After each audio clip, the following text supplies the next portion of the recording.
Fantasy strategy show by स्पोर्ट्सबाजी, जहां पे हम आपको लाकर देते हैं एक क्लासिक फैंटेसी 11 टीम जिससे आपके विनिंग चांसेस बढ़ जाते हैं। इसके अलावा ये मत भूलिएगा कि आप स्पोर्ट्सबाजी के ऐप पर जाकर लाइव खेलते हुए लाइव जीत सकते हैं रियल कैश प्राइजेस। तो आज के शो में इस 38 आईपीएल मैच को कवर करने वाले हैं, जहां पे आरआर वर्सेस एमआई की बात करेंगे। मेरे साथ मेरे को होस्ट ऋतिक कपूर अपनी पूरी कपूरियत के साथ। कैसे हैं सर आप? देव अपनी मिश्रियत के साथ यहाँ पर आए हैं। मैं अगर अपनी कपूरियत के साथ यहाँ पर आया हूँ, पर लेकिन एक कपूरियत हो चाहे मिश्रियत हो, नियत में कोई खोट नहीं है, नियत हमारी साफ है। इसी नियत के साथ हम आपके लिए लाए हैं अपने सबसे पहला सेगमेंट ज्ञानकारी, जहां पे हम आपको देने वाले हैं इंफॉर्मेशन इस मैच के बारे में। ऋतिक, हमारे पास क्या क्या इंफॉर्मेशन रखी हुई है हमारे दर्शकों के लिए आज? बिल्कुल, और ज्ञानकारी में सबसे इंपॉर्टेंट रहता है head to head stats, pitch report, इन सब की हम बात करेंगे। सबसे पहले हम ज्ञानकारी में पिच रिपोर्ट की बात कर लेते हैं। सबसे पहले ये बात कर लेते हैं कि मुकाबला हो कहाँ रहा है। सवाई मानसिंह स्टेडियम, राजस्थान रॉयल्स के घर पर यह मुकाबला हो रहा है, आरआर वर्सेस एमआई, आईपीएल का 38वां मैच। और पिच रिपोर्ट कुछ ऐसी है कि यहाँ पर बड़े स्कोर्स भी लग जाते हैं। ये पिच का नेचर कई बार ऐसा होता है कि डबल पेस भी हो जाता है और फिर भी उसके बाद भी इस ग्राउंड पर चेज हो जाते हैं। तो कहीं ना कहीं ये है कि सेकंड इनिंग्स में ड्यू आ जाता है और इस हिसाब से यहाँ पर चेजिंग के लिए ठीक रहता है ये ग्राउंड, तो बैटिंग फ्रेंडली यहाँ पर रहेगी चीजें। अब चलते हैं हेड टू हेड की तरफ, और आरआर और मुंबई के बीच में कितने मुकाबले हुए हैं उसके बारे में बात करेंगे। किसका पलड़ा भारी है, किसका पलड़ा भारी रह चुका है या नहीं है, उसके बारे में बात करते हैं। तो दोनों के बीच में कुल 29 मुकाबले हुए हैं, जिसमें से राजस्थान रॉयल्स ने 13 मुकाबलों में बाजी मारी है, मुंबई इंडियंस ने 15 मुकाबलों में, और नो रिजल्ट रहा एक मुकाबला। हेड टू हेड की हमने बात कर ली देव, अब वेन्यू स्टैट्स के बारे में बात करते हैं, क्योंकि टॉस का फैक्टर, पिच रिपोर्ट की हमने बात करी, उसमें टॉस का फैक्टर भी इंक्लूड हो जाता है। हेड टू हेड की बात कर ली कि प्रायरली आईपीएल में इन दोनों टीमों में से किसका पलड़ा भारी है या नहीं है, किसका कम है, किसका ज्यादा है। पर लेकिन वेन्यू स्टैट बहुत कुछ बयां करते हैं। तो वेन्यू स्टैट्स कुछ ऐसे हैं सवाई मानसिंह के टी20 रिकॉर्ड। टोटल मुकाबले टी20 में सवाई मानसिंह में 32 हुए हैं, जिसमें से पहले बल्लेबाजी करने वाली टीम ने 13 मुकाबलों में जीत हासिल करी है। बैटिंग सेकंड यानी चेज करने वाली टीमों ने 19 मुकाबलों में जीत अपने नाम करी है। तो बेसिकली आरआर अगर एमआई से अपना एज वापस लेना चाहती है तो बेसिकली उसे सेकेंड इनिंग्स में बैट करने की कोशिश करनी चाहिए, राइट? हाँ बिल्कुल, मतलब टॉस जीत के आप गेंदबाजी का फैसला लें, चेज करना यहाँ पर बेहतर रहता है, जो कि मैंने अभी वेन्यू स्टैट्स में भी बताया कि बैट सेकंड करने वाली टीम का एज थोड़ा सा ज्यादा रहता है। पर लेकिन स्ट्रेंथ की बात करें दोनों टीमों की, तो वो फिर हम जब प्लेइंग 11 बताएंगे इस ज्ञानकारी सेगमेंट में, तो बहुत चीजें क्लियर हो जाएंगी। एग्जैक्टली, मैं यही पूछना चाहता था। तो ये जो सेकेंड इनिंग्स में स्ट्रेच करने की अपॉर्चुनिटी इसको लेने के लिए प्लेइंग 11 आरआर की तरफ से कौन है? बता देता हूं। तो राजस्थान रॉयल्स होम टीम की प्लेइंग 11 कुछ ऐसी नजर आती है। Yashasvi Jaiswal, Sanju Samson, Riyan Parag, Dhruv Jurel, Shimron Hetmyer, Rovman Powell, Ravichandran Ashwin, Trent Boult, Avesh Khan, Kuldeep Sen और युजवेंद्र चहल। तो ये तो हो गई राजस्थान रॉयल्स की प्रोबेबल 11 टीम। जहां तक बात है मुंबई इंडियंस की, तो उनकी टीम है कुछ इस तरह। हमारे पास है Rohit Sharma, of course, Ishan Kishan, Surya Kumar Yadav, Tilak Varma, Hardik Pandya, Tim David, Romario Shepherd, Mohammad Nabi, Gerald क्वेट्जी, Shreyas Gopal और जसप्रीत बुमराह। तो ये तो बात हो गई ज्ञानकारी सेगमेंट की, पर हम लोग आगे बढ़ते हैं अगले सेगमेंट में, जहां पे हम लोग बात करने वाले हैं अपनी क्लासिक फैंटेसी 11 टीम की। चलिए ऋतिक, आगे बढ़ते हैं, ये जानते हैं आज के बाजीगर कौन कौन हैं। बिल्कुल, और आज के बाजीगर में हम क्लासिक फैंटेसी टीम की ही बात करेंगे। तो Rajasthan Royals versus Mumbai Indians मुकाबले की क्लासिक फैंटेसी टीम या क्लासिक फैंटेसी हीरोज कुछ ऐसे दिखेंगे। विकेट कीपर्स में रहेंगे संजू सैमसन, ईशान किशन और जॉस बटलर। बैटर्स में सूर्य कुमार यादव, यशस्वी जायसवाल और रोहित शर्मा। ऑलराउंडर्स में हार्दिक पांड्या और रियान पराग। बॉलर्स में युजवेंद्र चहल, जेराल क्वेट्जी और जसप्रीत बुमराह। कैप्टन रहेंगे सूर्य कुमार यादव, जॉस बटलर रहेंगे vice captain. Okay, thank you so much Hrithik, आपने ये तो बता दिया कि हमारी क्लासिक फैंटेसी 11 टीम क्या है। पर एक बात बताइए, अक्सर ये होता ही है मैचेस में कि कोई किसी का डे ऑफ चल रहा है, somebody is under the weather, कोई अच्छे से परफॉर्म नहीं कर पाया ड्यू टू वन रीजन और द अदर। तो इस केस में हम लोग अपने डैमेज को मिटिगेट करने के लिए क्या कर सकते हैं? बहुत आसान तरीका है देव, कुछ ज्यादा तरकीब नहीं लगानी है। उस प्लेयर का आप शॉर्ट खरीद लो स्टॉक्स में जाकर। लॉन्ग में अगर आपको लगता है कि वो प्लेयर परफॉर्म नहीं कर पाएगा, आपको भरोसा नहीं आ रहा, प्रायर अगर आप उनके स्टैट्स देखें या जो भी हम वैसे जानकारी में बताते रहते हैं, हर एक आंकड़े के बारे में हम बातचीत करते रहते हैं, तो उसको भी ध्यान में रखते हुए उसने पिछले कुछ मैचेस में परफॉर्म नहीं करा और कंडीशंस को ध्यान में रखते हुए वो कर सकता है इस मैच में परफॉर्म, कि आज उसका दिन हो सकता है, तो तब जाकर आप जरूर लॉन्ग पर आप इन्वेस्ट करें। पर लेकिन अगर आपको नहीं करता, जैसा आपने कहा कि किसी का ऑफ डे होता है, कैप्टन वाइस कैप्टन नहीं चलता, कोई भी अन्य प्लेयर्स की बात करो, तो वो नहीं चल पाते, तो आप उनके शॉर्ट पे इन्वेस्ट करते हो स्टॉक में जाकर, तो आपका जो लॉस है वो मिटिगेट हो जाएगा। और सबसे बढ़िया एडवाइस इसमें यही रहती है कि जो आपका पोर्टफोलियो रहता है ना, उसको डाइवर्सिफाई करें, और डाइवर्सिफिकेशन पोर्टफोलियो में बहुत इंपॉर्टेंट हो जाती है, क्योंकि लॉस बहुत अच्छे तरीके से मिटिगेट रहता है। Amazing, Ritik. So that's how you basically hedge your bets and make sure that you don't Yeah. lose any money or a lot of money at least. तो आप मुझे ये बताइए कि इसका जस्ट ऑपोजिट हो रहा है, राइट? हमारी टीम बहुत अच्छा कर रही है और मैं अपनी विनिंग्स को एम्पलीफाई करना चाहता हूँ, तो क्या रूट है मेरे पास?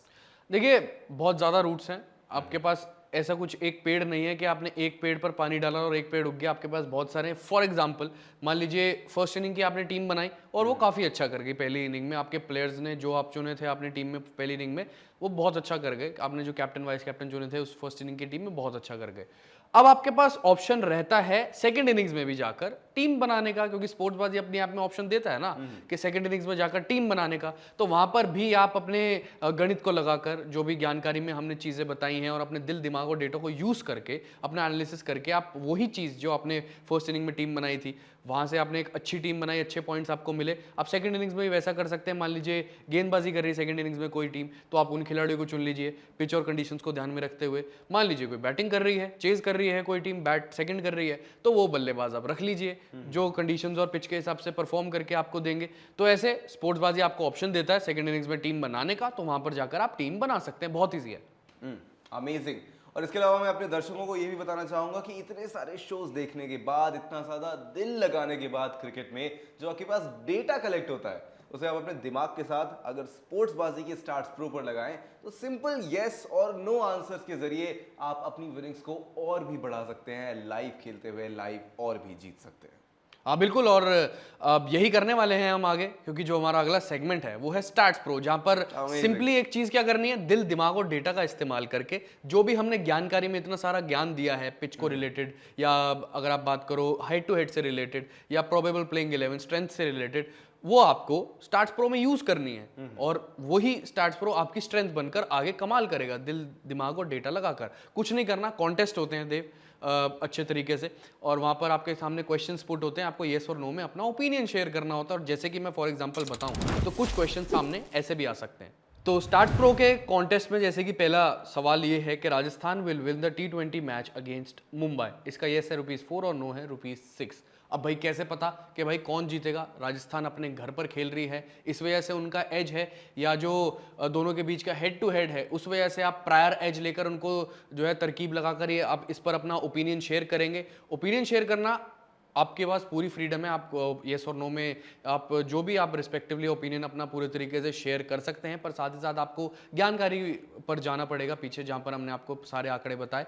वहां पर जाकर आपको कुछ नहीं करना, सिर्फ आपको देखना है कि पिच कंडीशंस कैसी हैं, कौन से जो हमने प्लेइंग 11 में से बताया है कि कौन सी टीम की ज़्यादा स्ट्रेंथ है, और कौन से जो बल्लेबाज हैं या गेंदबाज है, जो भी टीम डेवलपमेंट है उसमें से कौन सा ज़्यादा आपको परफॉर्म करके देंगे, कौन से नहीं देंगे। तो ऐसे करके आप ये वाले सवाल का जवाब हल कर सकते हैं। तो अब उसी कॉन्टेस्ट में अगर आप दूसरा सवाल देखें तो कुछ ऐसा रहेगा, toss winning team will opt to bat. अब इसका आप आंसर कैसे करेंगे यस या नो में? यस होना चाहिए या नो होना चाहिए, मैं आपको बताता हूँ। ज्ञानकारी सेगमेंट की तरफ चलते हैं। वहाँ पर आपको पता है, जो मैंने पिच रिपोर्ट बताई कि चेज करने के लिए अच्छा यहाँ पर चीज़ें रहती हैं। सवाई मानसिंह स्टेडियम में ड्यू आ जाता है, चेज करना अच्छा रहता है बल्लेबाजों के लिए। तो उसको ध्यान में रखते हुए जो टीम है टॉस जीतकर गेंदबाजी का फैसला करेंगी। हो सकता है, बहुत बड़े चांसेस हैं पिच को ध्यान में रखते हुए, क्योंकि पास्ट मैचेस में ऐसा ही हुआ है, कुछ राजस्थान रॉयल्स ने ऐसे ही बाजी मारी है। और साथ ही साथ आप ऐसे करके दाव अपना लगा सकते हैं। तो इसका आंसर मैं अगर आपको बताकर चलूं, अगर मैं एडवाइस करूं तो नो ही रहेगा, toss winning team will opt to bat में। अगला सवाल चलते हैं। जो तीसरा सवाल रहेगा उसमें कॉन्टेस्ट में ये आ रहा है कि मुंबई विल स्कोर 53 और मोर रन इन 6 ओवर्स। क्या ये पॉसिबल है? बिल्कुल पॉसिबल है, क्योंकि ओपनिंग करने रोहित शर्मा आएंगे। आप प्रोबेबल जो प्लेइंग 11 हमने मुंबई इंडियंस की दी है उसको ध्यान में अगर आप रखें, जो हमने ज्ञानकारी सेगमेंट में डिस्कस करी थी, रोहित शर्मा हैं, ईशान किशन हैं, फिर उसके बाद सूर्य कुमार यादव आ जाएंगे। तो लगातार अगर आप इनके टॉप 3 देखें उस प्लेइंग 11 में से, तो पॉसिबल तो है 6 ओवर में 53 नहीं लगा सकते हैं। तो आप इसका आंसर येस में जाकर अपना दिल दिमाग और डेटा का एनालिसिस करके और साथ में ध्यान में रखते हुए, ज्ञानकारी में जो हमने चीज़ें बताई, आंकड़े बताए, उसको ध्यान में रखते हुए आप सारे सवालों का हल निकाल सकते हैं। येस और नो में अपना ओपिनियन आराम से शेयर कर सकते हैं। तो ये तो देव हमने बात कर ली स्टार्ट्स प्रो की, दिल दिमाग और डेटा अपना एनालिसिस करके कहाँ पर लगाना है, अपना ओपिनियन शेयर करना है, कहाँ नहीं करना, वहाँ पर हमने बात कर ली। अब बात करते हैं top stocks of the day की। तो बेसिकली जिन स्टॉक्स पे हमें सबसे ज्यादा रिटर्न्स मिल सकते हैं या तो लॉन्ग या शॉर्ट करें। बिल्कुल वही चीज करनी है, हमें वही चीज। और 3 स्टॉक्स की बात करेंगे इसमें हम, और सबसे पहला स्टॉक यहाँ पर आता है सूर्य कुमार यादव का। अब कंफ्यूजन बहुत है कि सूर्य कुमार यादव पिछले मैच में जल्दी आउट होकर आए थे, अब उनका लॉन्ग ले यानी कि उनके लॉन्ग पर इन्वेस्ट करें या उनके शॉर्ट पर इन्वेस्ट करें। तो अगर आप ध्यान में रखें सारी चीज़ों को, सारे कंडीशंस को, तो सूर्य कुमार यादव अगर मान लीजिए सेकंड इनिंग्स में बैट करने के लिए आते हैं, क्योंकि सेकंड इनिंग्स में ड्यू आ जाएगा सवाई मानसिंह स्टेडियम में, तो उनके ही बल्ले बल्ले है, तो लॉन्ग पर इन्वेस्ट कर सकते हैं आप मोस्ट जाके। Likely is gonna perform really well. Really well हो सकता है, ये हमारा ओपिनियन है, और हम भी यही एडवाइस करेंगे कि लॉन्ग पर इन्वेस्ट करें सूर्य कुमार यादव के, क्योंकि मैदान छोटा है सवाई मानसिंह स्टेडियम का और उनको बहुत रास भी आने वाला है, और उनको युजवेंद्र चहल के खिलाफ बल्लेबाजी करना वैसे भी बहुत पसंद है, उनका मैचअप भी बहुत अच्छा होता है। तो सूर्य कुमार यादव का एडवाइस यही करेंगे कि शॉर्ट पर ना जाएं बल्कि लॉन्ग पर इन्वेस्ट करें सूर्य कुमार यादव के। अगले खिलाड़ी की बात करें, अगला लीथल बल्लेबाज जो है जॉस बटलर। जॉस बटलर का अगला स्टॉक है। अब ये कंफ्यूजन रहती है कि भाई जॉस बटलर के लॉन्ग पे इन्वेस्ट करें या जॉस बटलर के शॉर्ट पे इन्वेस्ट करें। आंख बंद करके जॉस बटलर के लॉन्ग पर इन्वेस्ट कर लो, क्योंकि ज़बरदस्त फॉर्म में जो है चलता हुआ आ रहा है, और 8 सेंचुरी अभी तक ये लगा चुका है, और 8 की 8 सेंचुरी जो उन्होंने लगाई है हर एक मैचेस में, जो जब इन्होंने लगाई है तब इनकी टीम जीती है। तो भाई विदाउट एनी डाउट आप जॉस बटलर पर आंख बंद करके लॉन्ग पर इन्वेस्ट कर दो। अगले स्टॉक की अगर आप बात करें तो अगला स्टॉक है युजवेंद्र चहल का। अब फिर से वही कंफ्यूजन कि लॉन्ग पे इन्वेस्ट करें युजवेंद्र चहल के शॉर्ट पे इन्वेस्ट करें, क्योंकि मुंबई इंडियंस के खिलाफ उनको पिटाई लग चुकी है पहले। सामने रोहित शर्मा होंगे जो कि उनको खासा खेलना जो है अच्छे से जानते हैं, उनके दांव पेच पता है युजवेंद्र चहल के। सामने ईशान किशन रहेंगे, सूर्य रहेंगे, मिडिल ऑर्डर में टिम डेविड रहेंगे, फिर उसके बाद बल्लेबाजों की जो फेहरिस्त है वो काफ़ी लंबी है। तो मैं ये कहना चाहूँगा कि युजवेंद्र चहल का जो आप स्टॉक पिक करें वो शॉर्ट में जाके पिक करें। लेकिन युजवेंद्र चहल अभी भी काफी रिलेटिवली डिसेंट कर रहे हैं। हाँ, अच्छा परफॉर्म कर रहे हैं, पर लेकिन अगर आप बात करें कि मुंबई इंडियंस अगर सेकंड इनिंग्स में बल्लेबाजी कर रही है पर्टिकुलरली, तो और वैसे भी अगर आप मान लीजिए ये आप ध्यान में रख सकते हैं कि मुंबई इंडियंस पहली इनिंग में ही बल्लेबाजी कर रही है, तो कहीं ना कहीं एक और चीज़ यहाँ पर सामने आ सकती है, क्योंकि 7 साढ़े 7 के बाद ड्यू सेट होना शुरू हो जाएगा, तो बैटिंग ईजियर हो जाएगी। तो इस वजह से स्पिनर्स के लिए थोड़ी मुश्किल हो जाती है, तो इसलिए मैंने कहा कि शॉर्ट पर जाके इन्वेस्ट करें युजवेंद्र चहल के।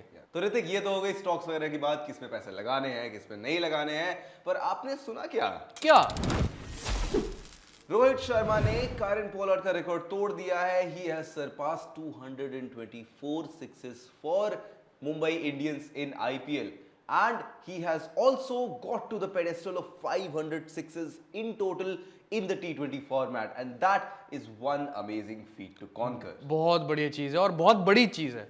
रोहित शर्मा मतलब जबरदस्त बल्लेबाजी कर रहे हैं।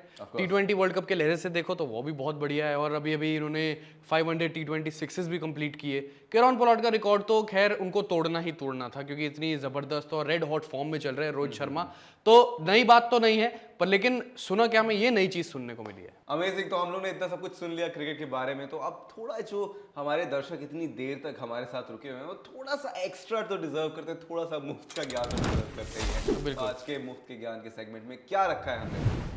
मुफ्त के ज्ञान में मुफ्त की क्या चीज़ मिलती है? सबसे ज़्यादा प्रिडिक्शन, क्योंकि हर जगह लोग प्रिडिक्शन ही करते रहते हैं, मुफ्त की ये जीतेगा वो जीतेगा, तो हम भी प्रिडिक्शन करेंगे मुफ्त की, पर लेकिन वो बहुत वैल्यूएबल प्रिडिक्शन होने वाली है, क्योंकि जितनी भी हमने प्रिडिक्शन करी है पास्ट में प्रायरली वो बहुत सही रही है और एकदम सटीक रही है। तो राजस्थान रॉयल्स के जीतने के जो परसेंटेज है वो है 65%, और मुंबई इंडियंस के हैं सिर्फ 35%। और हो सकता है देव इस वजह से राजस्थान रॉयल्स का ज़्यादा एज हो, क्योंकि टेबल टॉपर है वो टीम, और साथ ही साथ उनका परफॉर्मेंस शुरुआत से इस टूर्नामेंट में अच्छा रहा है, और बहुत स्ट्रॉन्ग टीम है, हर एक डिपार्टमेंट सॉर्टेड है, बहुत अच्छा है, बहुत स्ट्रॉन्ग है।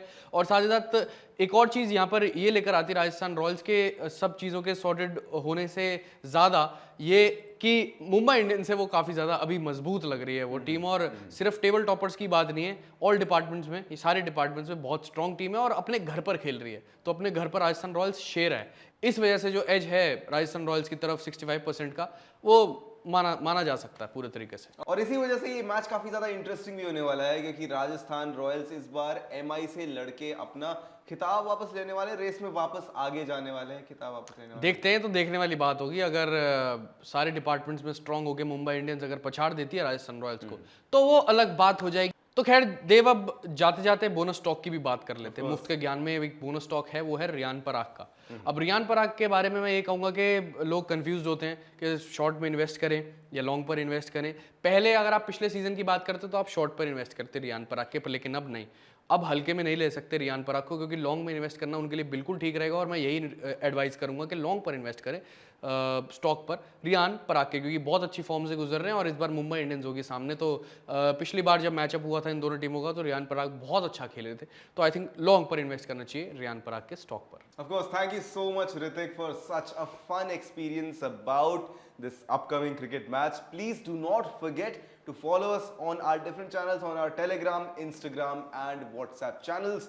हम लोग आपके पास फिर से वापस आएंगे कुछ और बहुत सारी खूबसूरत सी मज़ेदार सी इंफॉर्मेशन लेके अगले मैच पे, जहां जिसके ज़रिए आप अपना दिल, दिमाग और डेटा लगा के और भी चीज़ें जीत सकते हैं। Till then, see you again. You been watching CG Fantasy Strategy by Sportsbazi।